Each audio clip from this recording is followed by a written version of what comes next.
person beside you.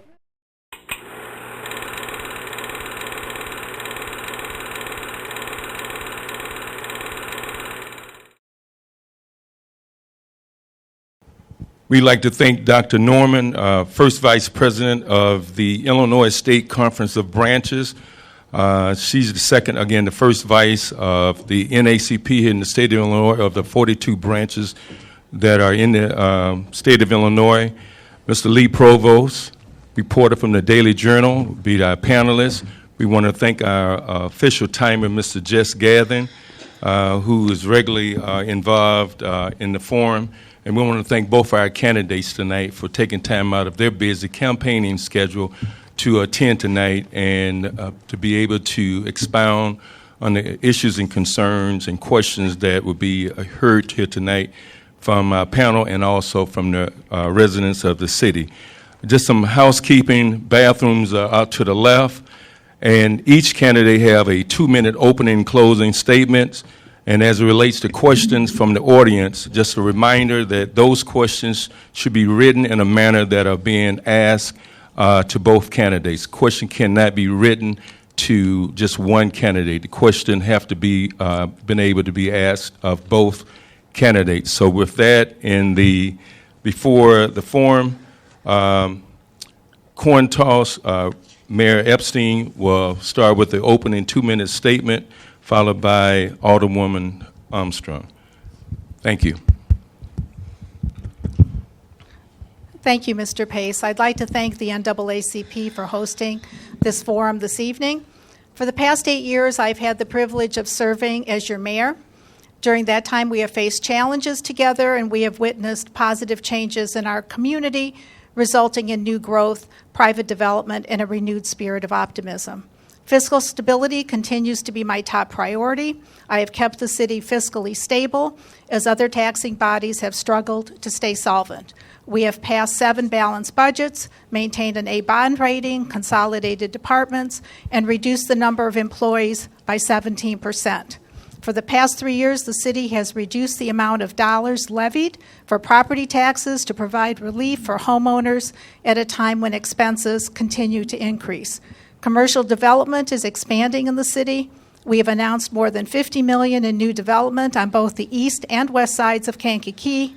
A new $17 million development will occupy a parcel of land that has been vacant for 20 years, providing important property and sales taxes to our city.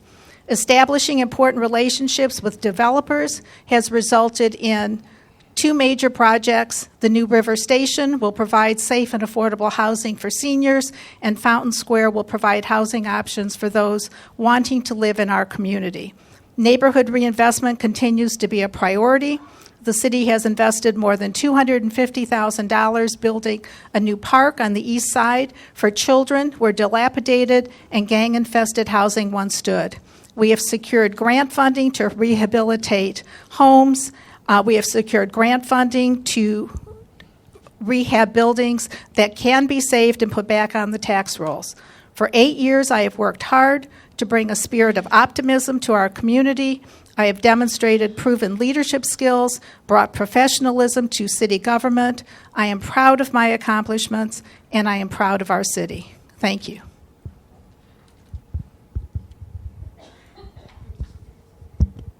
Alderman Armstrong. It's difficult to squeeze a lifetime in 2 minutes because my whole life has been about Kankakee. Growing up, I recall people talking about the kind of life they wanted for their families. Safe neighborhoods, good jobs, strong schools, and for kids to go to college. For those kids who are fortunate to go to college, many of them do not come back home to work. The reality is, kids grow up here and they leave Kankakee. Well, I have a new vision. If elected as your next mayor, I will facilitate a shift in Kankakee to create an environment where our kids can and will want to come back home to work, where Kankakee will become a place where all of its residents can dream, grow, and thrive. And I am uniquely qualified to do this. I am a trained social worker specializing in advocacy and public policy. I am a participatory leader, meaning that I go to the people, engage with the people, and include the people in solving their problems. I have vast experience working as a liaison to agencies, having worked for 2 members of Congress, 2 state agencies, as an addictions counselor, and currently serve at the local level on the city council. I understand systems and how to navigate them, how local, state, and federal entities are interconnected. And because of my level of civic engagement, I have built strong relationships and networks to leverage the resources Kankakee needs. We deserve an inclusive, accessible, transparent, and participatory mayor. A mayor with a new vision and a voice for all. A mayor who will modernize the way we do business with our residents, businesses, industries, and neighboring municipalities.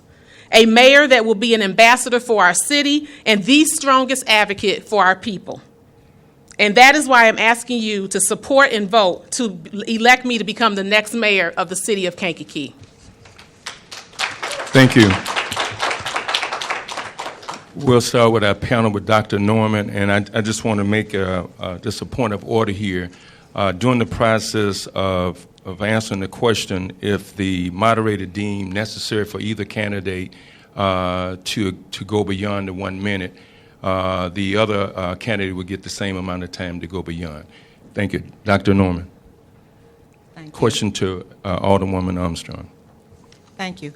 What do you see as the biggest challenge facing African Americans in Kankakee, and what are your thoughts on how the challenge could be addressed? The biggest challenge facing African Americans at this time, I would say, is jobs. That's a big issue in our community. Across the state, across the nation, African Americans have a higher rate of unemployment. And as we know, when you don't have a job, it impacts so many other areas of your life. Your ability to afford safe and adequate housing, your ability to access health care, and other resources. So at this time, I would say that it's access to sustainable living wages, jobs. I think the greatest challenge at this time facing African Americans is education. Jobs are plentiful. There are more than 4,000 jobs today that are unfilled in the county of Kankakee because employees cannot find skilled workers to take those jobs. We are fortunate in this city to have a school district that has done an incredible job educating children. I feel that our children have access to opportunity, but for whatever reason there's a disconnect and they are not acquiring the skills that are necessary to get the jobs that are provided here in the community. We have done scholarship programs to encourage children to go on to 2, 4, or trade schools. I think the community has to speak with one voice and make education its top priority.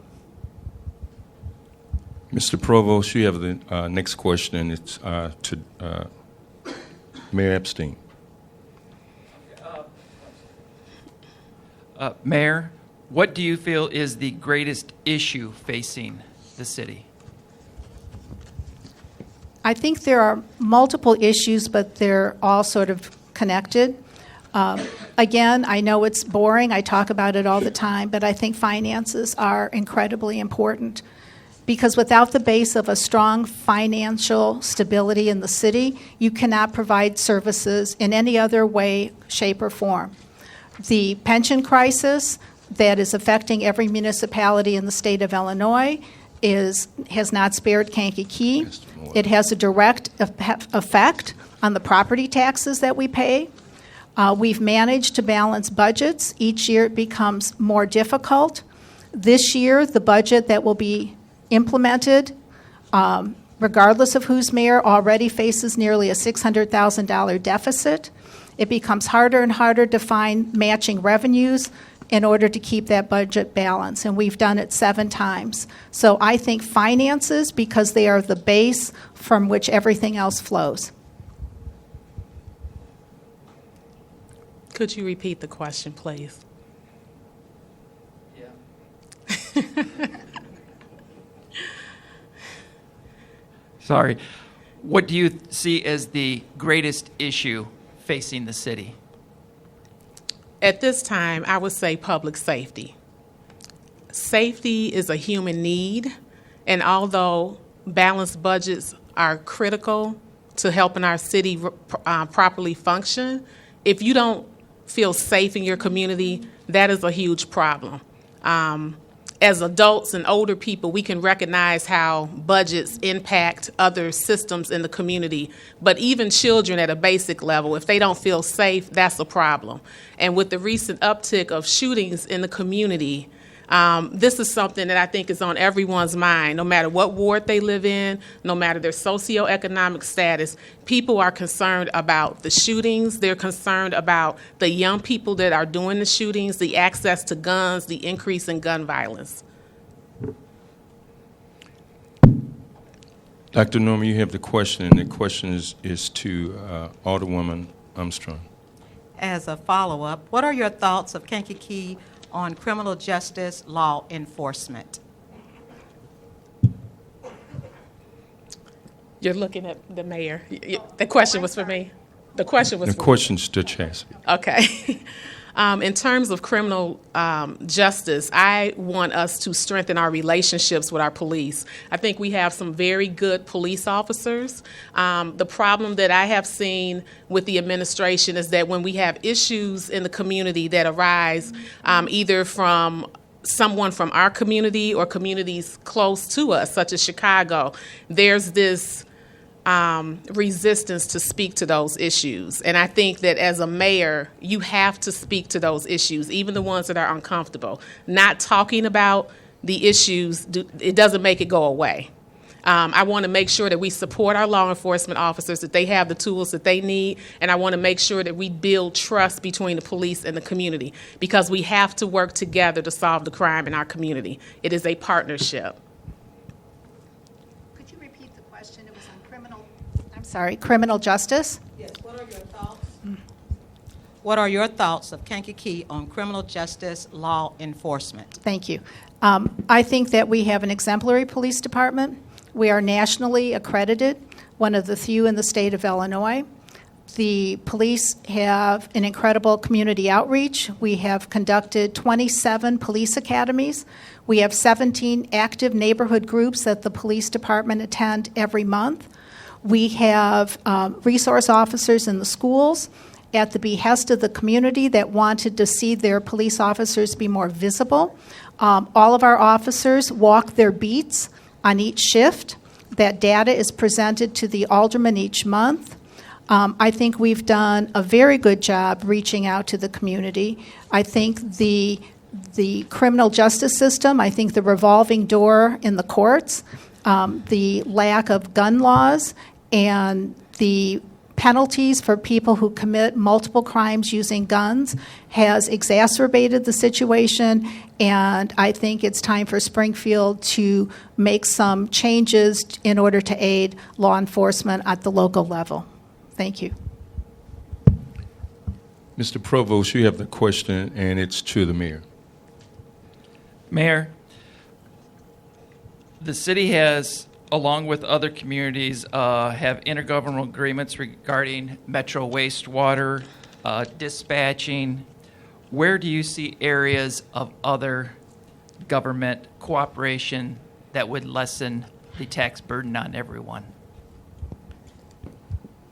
Well, those two, in fact, that you've mentioned have been extremely successful because there was a willingness on all of the municipalities to cooperate. I think as we look towards fire protection, I think that's an issue that I think we could possibly look to consolidation, even though Springfield and legislation has been passed that makes that extremely difficult. But how many fire departments do we need in a metropolitan area that has 100,000 people? I think police is a little bit more problematic because everyone's very proprietary when it comes to their police department. I think public works. I think the sharing of equipment, the sharing of personnel. In fact, Bradley and Bourbonnais have both approached me. They burn their rubbish, not their rubbish, but their sticks and branches and things of that nature. We don't. The EPA is coming down on them, and they said, can we partner with you and, use the same type of process that can we share with you? So I think there are opportunities out there for consolidation.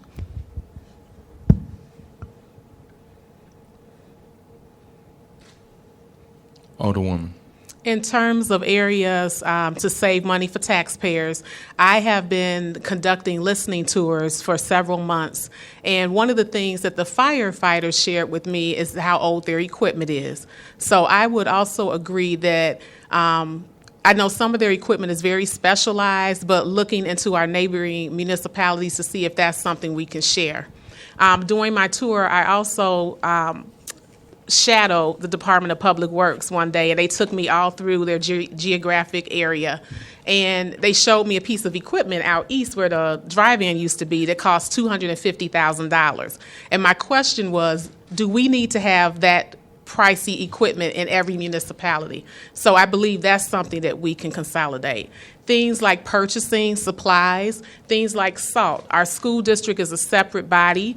They have to purchase salt. The county purchases salt. The city purchases salt. Is that something where we all can join together, purchase together to save each of those bodies money? Dr. Norman, you have the next question, and it's to Alderwoman Armstrong. It is understandable that you want all the votes you can get. However, why should a person of color vote for you? Any person should vote for me because I am the mayor for all people. Okay, all right, applause. And I am qualified, and I am invested in this community. I have been visible throughout this community. I have engaged almost every type of stakeholder that I can think of in this community. Teachers, children, coaches, our city departments. And so I have a heart for people and a mind for policy. And I would make a great candidate to lead this city. Mayor? I think that my lifetime of work here in the city, was an alderman for 8 years. I worked for the school district for 15 years prior to becoming an alderman. Have been mayor for 8 years. I have been to all parts of the city. Every Sunday morning, I drive the entire city after breakfast with my husband, jotting down issues that I see that need to be addressed. I sort of take exception that a person of color wouldn't vote for either one of us, quite frankly, because I think that you have to have leadership skills. You should vote for someone who's qualified, that their color, their gender should really not be a factor. It should be what are the qualifications they bring to the job, and do they have the skills necessary to do it properly. Thank you. Mr. Provost, you have the question, and the question is to the mayor.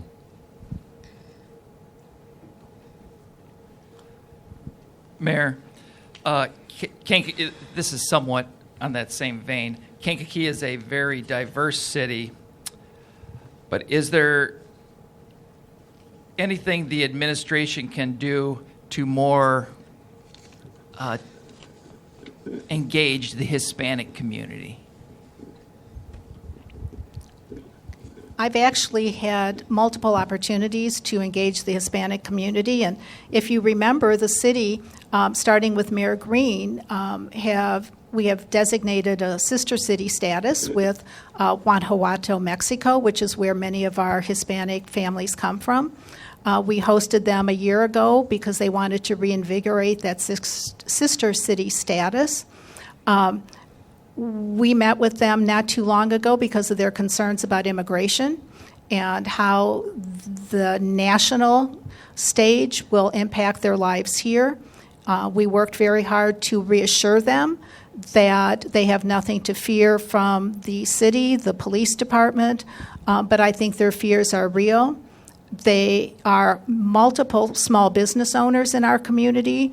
Actually, I don't think we could continue to exist without the businesses they're opening. They are purchasing homes. When we did our down payment assistance program, 20% of the people who took advantage of that program were Hispanic. So I think we have made inroads into reaching out to the Hispanic community. Thank you. Alderwoman Armstrong. Well, I'm inclusive of everyone. African American, white, Hispanic, international students from China. I've worked with all groups throughout the city of Kankakee. I've been involved with programs sponsored by our Hispanic Partnership. I'm a member of the NAACP, so just about everything that I'm connected to is very diverse. I would continue that practice as mayor. One of the things I would like to see is the staff of the city being more reflective of the community that we serve. I would like to see minorities having opportunities for leadership, for contracts, making that process more open to everyone in the community. Everybody doesn't go to the country club. Everyone is not on a golf course. So I want to make sure that we open up possibilities for everyone and that information is available. So when there are opportunities in the city to serve, whether it's on a board or a commission or to work, that those opportunities are available for our community, the entire community.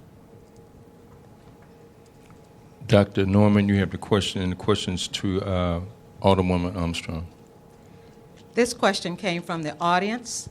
There is no African Americans or Hispanic Americans in leadership positions within the current administration cabinets. How would you work to make a more diverse city administration? I just spoke to that, but one of the things that I find problematic with our city, and it sounds very silly, is our website. It is not accessible to the public. It's not easy to navigate. It has incorrect information. 11 of the officials that represent us throughout the state, 7 of them are incorrect. Judy Bartopinka passed away, I believe, December of 2014 or 15. May she rest in peace. Her name is still on our website. So I would utilize our website and make sure that there's information about opportunities in the city. I would continue to engage various groups in the community and partner with them to make sure we get information out to the community. You asked about leadership in the city, is that correct? Okay. Currently, we have, I think under my administration, we have promoted more people, especially in the police department, than at any other time. 50% of our lieutenants in the police department are African American. 30% of the patrol, as well as 30% of the supervisors, are minorities. If you add women, and I'm sure we all would like to add women to that number, the numbers are 40%. Minorities reflected in the police department, 50% in the public works department. I mentioned those two because they're the larger departments. We are growing our leadership from the patrol to the sergeants to the lieutenants to the command staff. I think there's a process of growing leaders internally, and I think we've done a very good job to start that process that will be reflective in the future. Thank you. Mr. Provost, you have the questions to the mayor. With what has been taking place in terms of violence in the last several months here, what is your plan? I'm sorry, but this is a question from the audience. What is your plan to help reduce the rampant gang violence in the community? Well, if I could answer that and I had a solution, I could go to work anywhere. I think education, I'm going to go back to the basics. Children who have no options have no future, and they take the wrong path. So we need to focus on education. The police department is well-trained. They're well-staffed. So I think you need to provide the tools to your police department in order to combat the crime. The latest statistics, and I think this is troubling, that each year the county of Kankakee sends to the Department of Corrections approximately 113 individuals. Last year, 555 were sent back to the county of Kankakee. The revolving door of gun violence, the lack of prosecuting individuals who have guns, the amount of guns on the street, is a culture that we all need to stand up. So when you ask me what I'm going to do, I have to look out at the community and say, this isn't all the mayor's responsibility. It's not all the police department's responsibility. What are we doing as a community to stem the violence, to engage our children, to mentor them, and to provide them opportunities so they don't go down the path that some of them, not all, but that some of them are going down? Thank you. With that question, you have an additional 24 seconds. Okay. thank you. I believe we need a comprehensive and holistic approach to how we are addressing crime. During my listening tour, I met with the state's attorney's office, and not only are our victims younger, but so are the perpetrators. And so hurt people hurt people. And we have kids in our community that are hurting because they don't have the resources that they need. There's something wrong at home. There's some dysfunction, some brokenness at home. And instead of blaming parents, I think what we need to do is come together as a community.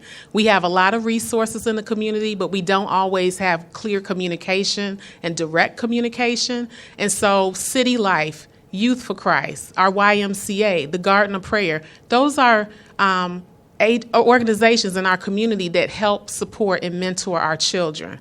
Our school district does programming during the summer.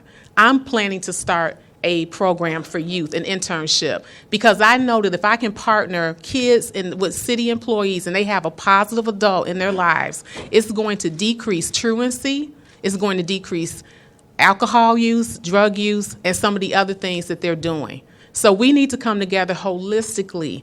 And that starts with our mayor's example of being engaged and caring about everyone in this community. And as we come together holistically to figure this out, how to solve our problems, who has what resources, I believe we will see this problem diminish. Thank you. Dr. Norman, you have the question, and it goes to Alderwoman Armstrong. Again, this question is from the audience. What will you do to ease the fear of deportation in the Hispanic community? First of all, I have been engaging in open conversations with people in our community. I met with a group of families. All of them were undocumented. I attended the meeting that the mayor referenced a few weeks ago over at the LeSue Center in the 7th Ward. I want all of our families to be safe. If parents are deported, they're worried about what's going to happen to their kids. Who's going to take care of my kids? So what I want to do is leverage my relationship with our Congresswoman, Robin Kelly, or our senators, and bring in people from their office that can put on a seminar in a place where our families feel safe and help them identify if they have a path to legal status. There are many undocumented people in the country who are being taken advantage of, charged excessive fees for legal advice, and they don't even know that they have an actual path to citizenship. So I want to be able to leverage that resource. Every case is individual, but provide that information and support for those families to pursue a path to legal status. Thank you, Mayor. When we met recently with probably several hundred Hispanic families, most, I assume, were undocumented, their fears were real. We had been visited actually that day by ICE, who had come down to the city and spoken with the police department. And really, it turned out to be a fortuitous meeting because they outlined the priorities of what their obligations were as far as undocumented aliens and immigrants. And quite frankly, the issue that we were able to impart to the families living here were, if you are not a convicted felon, you have, at this time, nothing to fear as far as deportation. That the police department, I think there's a fear that people are asking, what if I get stopped for DUI? What if I get stopped for running a red light? Is that going to trigger a deportation? And we assured them it would not. We are not in the immigration business. I think having the chief of police there imparting accurate information, social media will be the death of us all, because I think there are just so many people who spread so many rumors, and there's so much information out there that isn't factual, and all it does is cause harm and consternation with the families. So I think assuring them this is a safe place, we welcome them, and provide them with any information we can on how they can access legal status. Thank you. And Mayor, this is also a question, and I'm well aware of the meeting that was here at the Luzzu Center. And this was one of the questions. I think it's time for this question to be asked. It says, has the city or will the city consider being a sanctuary city? And I think that question came up in that setting. Is it my turn? Yes. That question did come up at that meeting, and I can tell you what my answer was. With what's going on in Washington, the uncertainty of what's going on in Washington, I think it would be a huge mistake to even entertain sanctuary status. I think it wouldn't be much of a stretch for the federal government to make an example of a smaller community. I think people don't understand that if that should happen, the loss of millions of dollars in federal grants and aid that flow to the city would be lost. They won't go after Chicago or New York or Boston, but I truly feel that they are just anxious to make an example of a community like Kankakee. I think that we follow the laws. We tell our people to be respectful. They have nothing to fear from the local police, and I think sanctuary status at this time would be a huge mistake. Alderwoman Armstrong.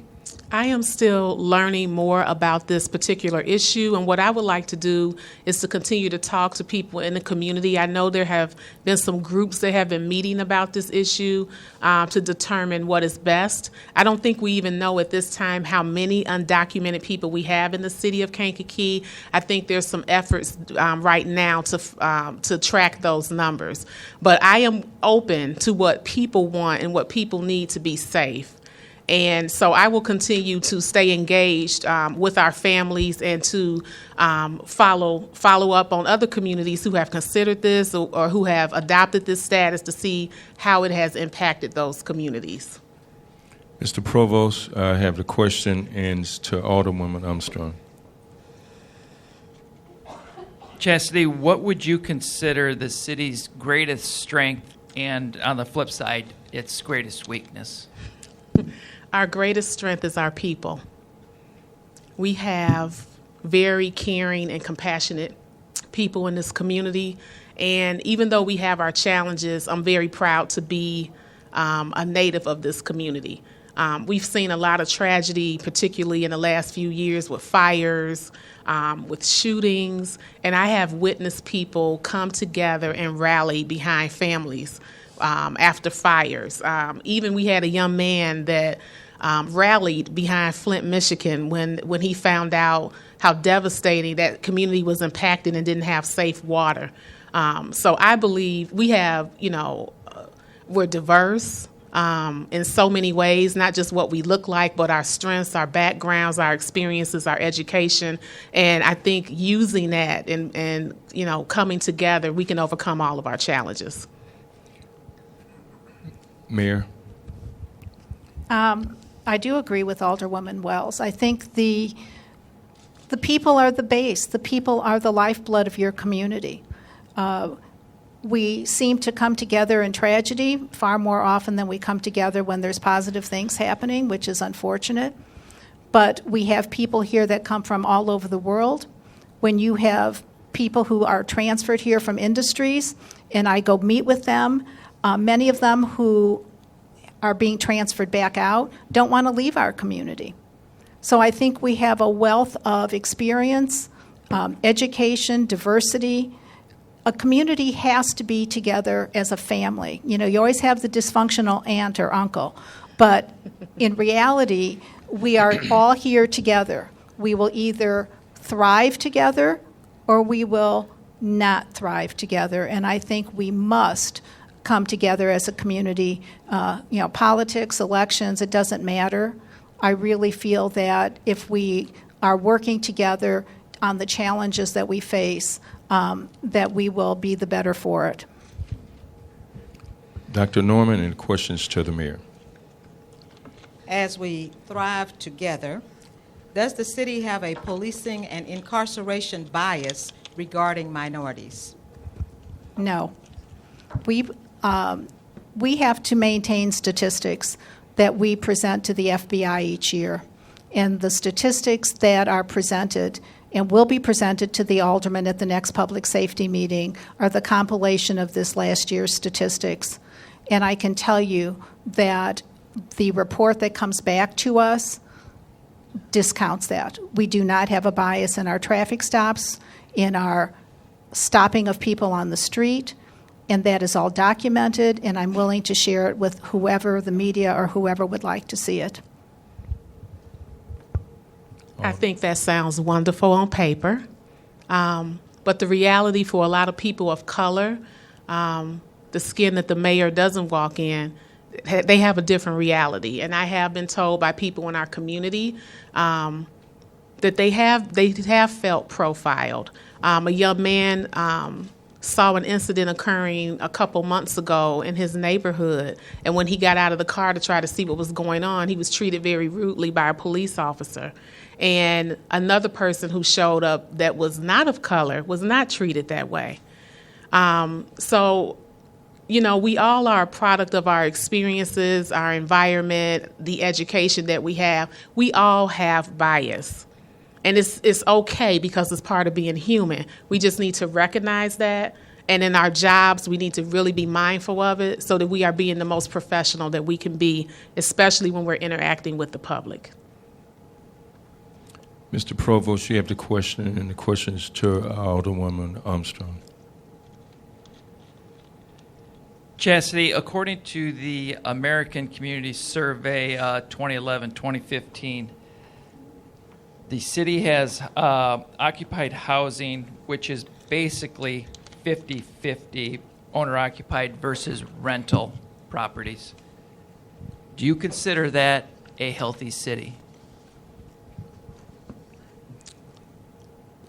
We want to see more home ownership because it decreases the burden of taxes for people who are currently homeowners. So you're never going to have 100% home ownership.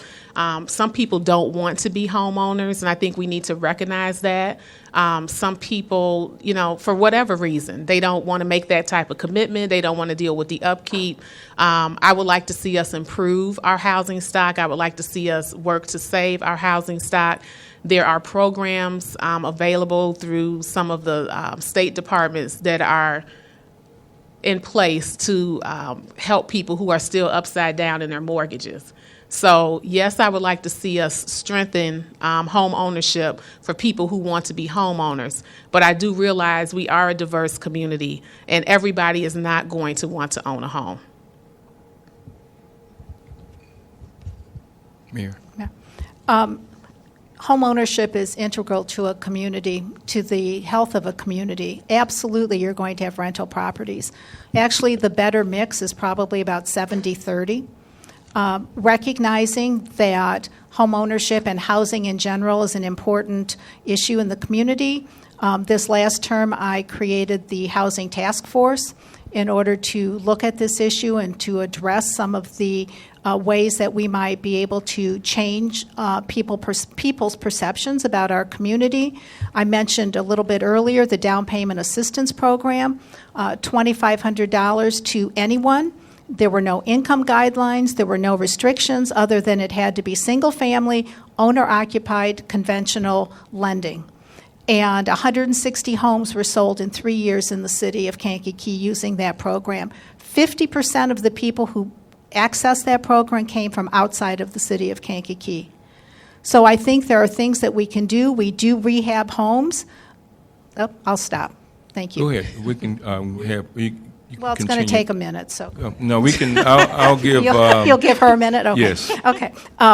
We have grants that we take down the worst of the housing that is not economically sound to rehab.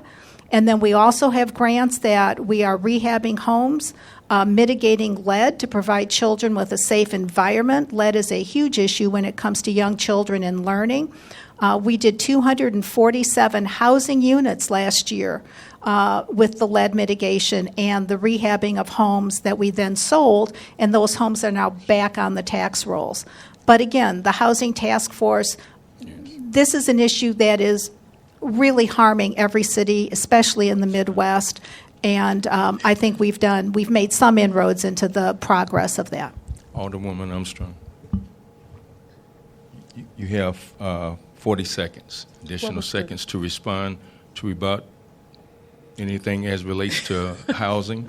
I would continue to pursue opportunities to incentivize people living in our city. The mayor has stopped the homeowners program, and I would like to make sure we continue that. I know that the Fountain Square project, there's some money there that was allocated for the city. I'd like to see some of that go towards incentivizing people to come to the community, particularly our police, because a lot of people in the community would feel better if the police people in our police force lived here. They want to have more of a relationship, and they feel like they would be more invested. So I would love to have some type of program that would encourage our police officers to live in the city, and if having a program to help with down payment would do that, I'm willing to do that. Mr. Pace? Yes. Can I just add something, too? Yeah. Okay. And then you can give her another 20 seconds. I will. A couple of things. The down payment program will need to be budgeted for the next budget year. Actually, it ran out of money quicker than we anticipated. The $2,500 down payment assistance was matched in police. Actually, it was matched in all of our contracts. So if a police officer or a fireman wants to live in the city of Kankakee, their down payment is now $5,000 assistance, not $25,000. So we have tried to incentivize employees, as much as I find that rather distasteful, to live in the community that pays their bills. But the courts have ruled that we cannot insist on people or require people to reside in the community, but we have tried to increase the incentive in order for them to do that. And we also partnered with the school district in Riverside, who matched our $2,500 for any of their employees who wanted to live in the city, and so then that became a $5,000 down payment program. Stop. Ms. Armstrong, you can continue on that subject, or the next question, you have an additional 55 seconds and want to do that. Or here's a question. What is the city's biggest economic development opportunity, and what is the proper use of TIFs in the city? Do we need more or less? In terms of economic development, one of the things that I would like to do is utilize a resource called the Economic Development Administration. And what they do is they come out and they do a strategic assessment of a community in a region. Regional economic development, they help communities devise new, well thought out, sustainable strategies based on their unique assets. I don't think that we've been very strategic or the most strategic that we can be. And so I believe having an assessment like that done will help us to look at the resources we currently have, the industry that we currently have, see where it makes sense for us to expand and grow. I also want to support our business owners and people that have invested in the city. We do have some people that are investing in Kankakee, and we are grateful for that, and I want to be able to support them as well. Many people don't know about a program our Chamber of Commerce has called Enterprise U, and what they do is for people who want to be entrepreneurs, they provide them with coaching and training. So they help them in terms of, what is a bank looking for? If their credit isn't right, what do they need to do to get their credit to a point where they can get a business loan? Marketing plan, a business plan. So I want to support the businesses that we have, help them grow, look for industry that makes sense to bring here so that our community can grow overall. Also, our Small Business Agency Administration has funding and programs for veterans and for minorities and for business. Veterans, women, and minorities. So they have programs as well for people who want to start their own businesses. Mayor? Mr. Pace, would you just repeat the beginning of that question? What is the city's biggest economic development opportunity, And what is the proper use of our TIF increment financing? And I know we've paid off several. Are there more or less? Do we need more or less?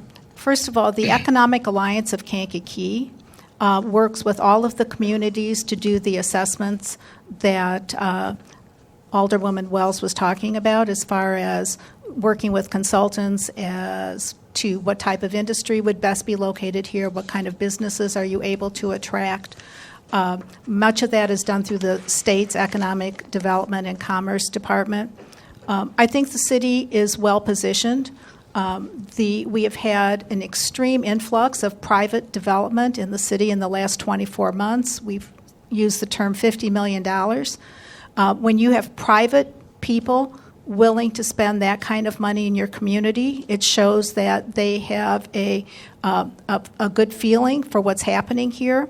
As far as TIF goes, TIFs, I think, should be used far more sparingly than they've been done in the past. The Kankakee has a downtown TIF that is set to expire next year. Some of the resources or the surpluses in that TIF were used for the Fountain Square project. And we have a Meadowview TIF in order to aid the developers of that property to expand the retail options and the infrastructure that needs to be done.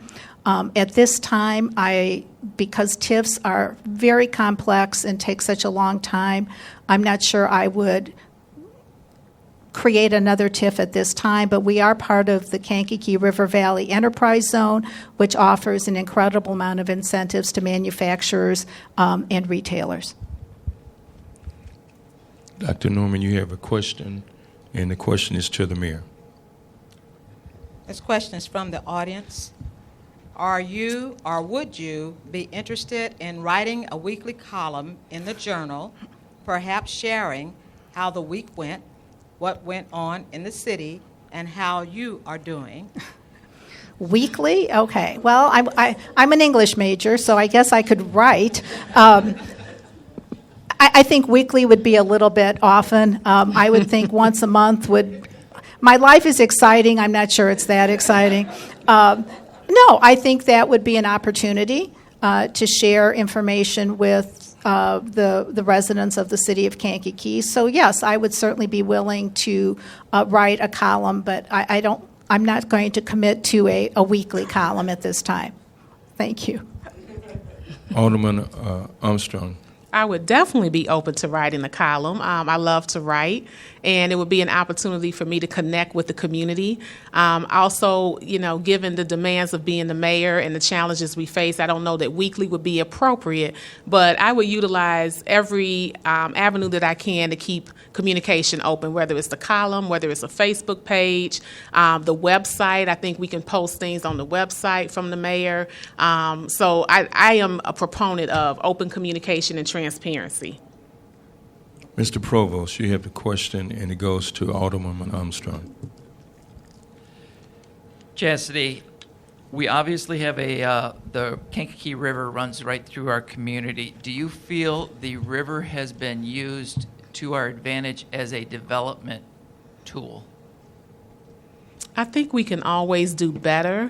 I've spoken with Senator Hutchison about this, and she's got some really big ideas about making the Kankakee River a water park.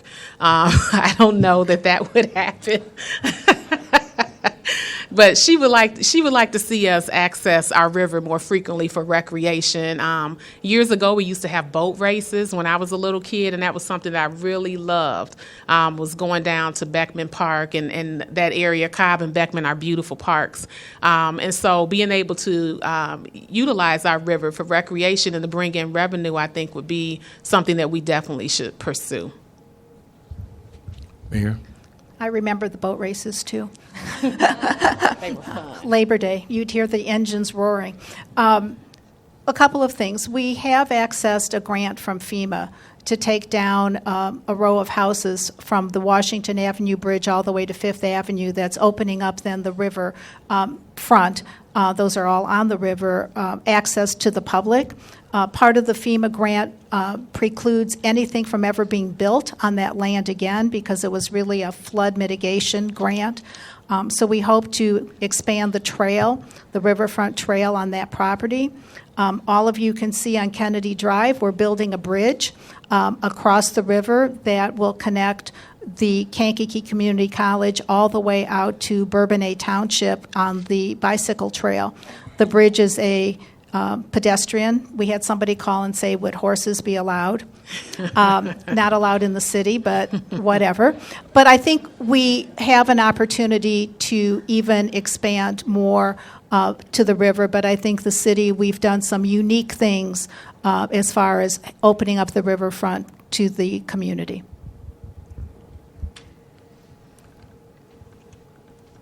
It's a question from the audience, and it goes to the mayor. How should the city finance ever-growing funding obligation to its police and fire pension fund? That's an excellent question. The City of Kankakee police and fire pensions are consuming a third of your property tax bill. In the last 10 years, we, and I say we, all of you who live in the city, we have tripled the amount of payment to the pension plans, tripled. And in that same 10 years, the funding percentage has gone down. That is unsustainable. You don't have to be a high school honors math student to figure that out. We need help from Springfield. There's talk of consolidating statewide the police and fire pensions like IMRF. Right now, each city has its own pension board, has its own investment advisor, has its own everything. What a waste of resources. So how do we sustain the funding? That's an excellent question, Mr. Pace, because it truly will at some point consume, between the debt service and the pension funding, it will consume the entire levy. And we do not give the benefits to police and fire. We don't give them. We don't control the investment. We don't control the pension boards. All of that is legislated in Springfield. The only thing the residents of the city do is pay the bill. Alderwoman Armstrong. As the mayor spoke to, since she's been in office for the last 8 years, our pensions have tripled. And in order for us to address this issue, we are going to have to work with our legislators and figure out ways to be creative in terms of, I've thought about, can we bring in our policemen? Can we offer some type of incentive to our police and fire, such as a home, tax credits, through home ownership, and not start them in as high, with a salary? I don't know if they would be open to that. That's a conversation I would like to have with them. But the mayor is correct. The pension obligations have tripled. We are legislated by the state to pay them. Our police and fire have worked hard and earned them, and we need to make sure that we fulfill those obligations to them. So we are going to have to approach this at a legislative level with the people that represent us to address this issue. Dr. Norman, you have the question and questions to Ms. Armstrong. This is from the audience. If you receive funding and support from the unions, how can the residents of the city be sure you will have the best interest of us in mind when negotiating contracts with the unions? Well, it's no secret that I'm a Democrat, and unions are strong supporters of Democrats because we believe in a certain ideology in terms of our workers. We believe in collective bargaining. We believe that people should have a certain quality of life. We believe that people should have benefits. Given my social work background, my profession is rooted in unions. The first woman elected in the presidential cabinet was Frances Perkins, the Secretary of Labor. She wrote a lot of the protections that we have, OSHA, a 40-hour work week, workers' comp. Those all came from the unions. So I don't see the unions as an entity that needs to be demonized. I have worked very closely with the unions to make sure that they are being more inclusive of minorities. Oftentimes they have been not inclusive. My husband is the first black iron worker that came out of Local 465 before it merged with Joliet. So I will continue to be an advocate. I'm able to leverage that relationship with our unions. Mayor. The City of Kankakee negotiates labor contracts with 7 unions. And when you negotiate those contracts, and I'm not sure that people who give you money for politics are expecting, I'm going to be quite honest, do they expect a favor in return? Well, I guess in the world of politics, everybody expects something. But the only advocate, the only entity that the mayor is responsible to in negotiating contracts with anybody are the citizens of Kankakee, because the residents of Kankakee pay for those contracts. So you must make the best deal that you can. And it's difficult. The last raises we gave to all of our unions were under 2%. But that 1 3/4, 1.5 equals nearly $260,000 more a year in payments to them. That's $260,000 that I have to find, and revenues aren't going up by $260,000. So your first allegiance are to the residents of Kankakee because they ultimately pay the bill. Alderman Armstrong. I answered it first, didn't I? No, Yeah, I you answered it first. Mr. Provost, you have the question. It goes to Mayor. Okay, I want to go back to the pension situation. We're talking about receiving some type of help from the state, but since the state can't agree on probably what day of the week it is, can we realistically expect any help in the near future from Springfield with pensions? No. And only when, and it's happened, only when every municipality in the state of Illinois is teetering on the brink will our state legislators finally deem it an emergency. But what's happened is they have legislated stopgaps. You can't diminish the benefits. You can't do this. You can't do that. So they've painted themselves into such a corner that now what are the solutions? The one thing the IML is proposing, and I think there's progress in Springfield, is this consolidation. Because then you need the consolidation of the funds as well as a re-amortization of the plans. You need to give us a longer period of time to get them to be solvent in order for this pension. The pension crisis will never go away. You will always have this obligation. But when the obligation consumes every municipality's budgets, then something is going to have to break. There's no revenue to do this. The revenue stream in the city is property taxes. Almost every municipality that pays their pensions, Mayor? I'm sorry. Thank you. It's on your property taxes, and that's going to be the problem. You have 1 minute and 20 seconds to. Thank you, Mayor. Thank you for being gracious. Thank you. I believe the question was, is it realistic to expect the state to help us with the pension issue? Illinois is a hot mess, for the lack of a better word. We all know that. But in few occasions, we have been able to come together on some things. And I think finances is one issue that is so pressing in every municipality that they are going to have to figure this out. I'm an optimist. I know that our senator is advocating very strongly for our community to make sure that we have a budget and to address some of these issues that are burdening our municipality. So I am optimistic. That is not to say that they're going to rescue us and send us money, but I do believe they are working on solutions in terms of how this is structured so that we can get some relief from this. It's not just a Kankakee issue. It's not a Democratic issue. Money is green, and that is something that we all relate to. Dr. Norman, you have actually the final question, and the question is going to Alderwoman Armstrong. This is an easy question. As the mayor, and it is from the audience, as the mayor of Kankakee, Do you feel the mayor's office is a full-time daily position, or would it be a part-time position? Currently, the position is part-time. However, I believe we have full-time problems and we need a full-time mayor. So I have already spoken with my employer and plan to leave the U.S. House of Representatives should I be elected to serve as the next mayor. I want to be here. I want to be home. This is my home. You are my people, and I want us to solve these problems together. So I will be here full-time. Mayor? I am here full-time.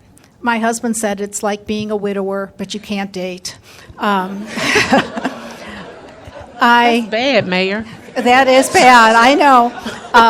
But we're old. We've been married 48 years. So I see my aldermen here. I see department heads here.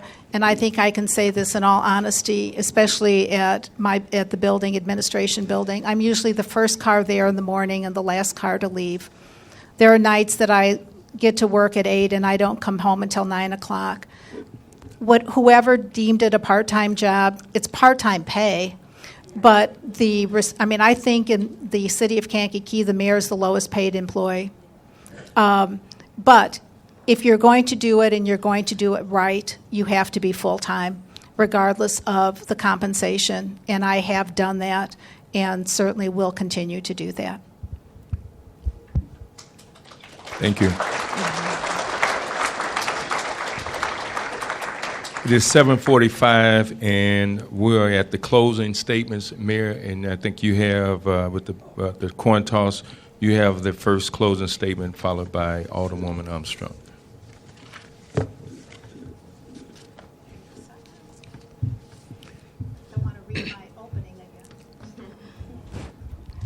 This evening, you have participated in what I consider to be a job interview for the Chief Executive Officer of a $41 million business called the City of Kankakee.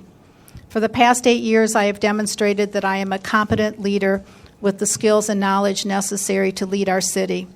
I have initiated new programs and implemented new policies to benefit our residents. To encourage home ownership, we developed the down payment program I spoke about earlier. More than 160 homes purchased by new residents to the city. We have an extensive network of neighborhood groups that meet monthly to share their concerns, to keep informed about what is happening in the city. We have enhanced our community policing programs, and at the request of our community, our officers are far more visible in the neighborhoods walking their beats. We have completed more than 27 citizen police academies to inform and educate our citizens. I have personally raised more than $80,000 in scholarship monies to award to our youth in order to have them pursue higher education in order to become more productive citizens. I am a visible and accessible mayor. I am out in the community several nights each week meeting with residents, business owners, and attending events. I have an open door policy and spend many hours talking with and meeting with residents. I have been elected to office 4 times, twice as alderman and twice as mayor, because the residents know I have a passion for our community and a commitment to work with them to solve issues. Of course, there are challenges that lay ahead. The housing crisis that devastated many communities did not spare Kankakee. The pension crisis, which we've discussed at length, will continue to challenge communities unless we obtain relief from Springfield. Is it important that the person elected as mayor understand the issues, have the skills needed to solve problems, and have a vision for a better Kankakee for all 27,000 residents? Thank you, Mayor. That was quick. Yeah. Ms. Armstrong. Nina Mrs. Epstein has been involved in our city's government for the last 16 years. Under her leadership and experience, we have youth being shot, a disconnect between our community and the police, businesses leaving, and Kankakee still ranked as one of the worst cities to live. High unemployment, low median income, blighted neighborhoods, and crime contribute to those ratings. And yet she believes now is not a time for change because she thinks everything is okay. This is out of touch with people, with the issues, and with this community. Our kids deserve better. Our families deserve better. We deserve better. I know there are families in this community who are struggling, who have experienced financial hardships due to job loss, who have experienced loss of educational opportunities due to cuts in programs, whose property values have decreased while their tax burdens have increased, who have been exposed to crime that results when there's a lack of economic opportunity. I have had some of those same struggles as many of our families, and just as I have fought my way through those struggles, I will bring the same commitment and grit to fight through the struggles we face as a community. Under my leadership as mayor, Kankakee will not be defined by its challenges. We will be defined by how we respond to those challenges. And that response starts with a new mayor who has a new vision, who will be a new voice, and who will work for all neighborhoods, all wards, and all people. The voters must ask if they think Kankakee can be better than it is today. On April 4th, we have a choice to change the course of our city. I hope to earn your support, and if elected as your next mayor, I pledge to lead inclusively, strategically, transparently, and fiercely, serving as a tireless advocate for every resident in this city. Thank you. Thank you. Thank you, Mayor Epstein, Alderwoman Armstrong, for taking your time. Let's thank our panel, Mr. Provost and Dr. Norman, our timer, and let's go out and vote on Tuesday, April 4th. Thank you for attending. Thank you.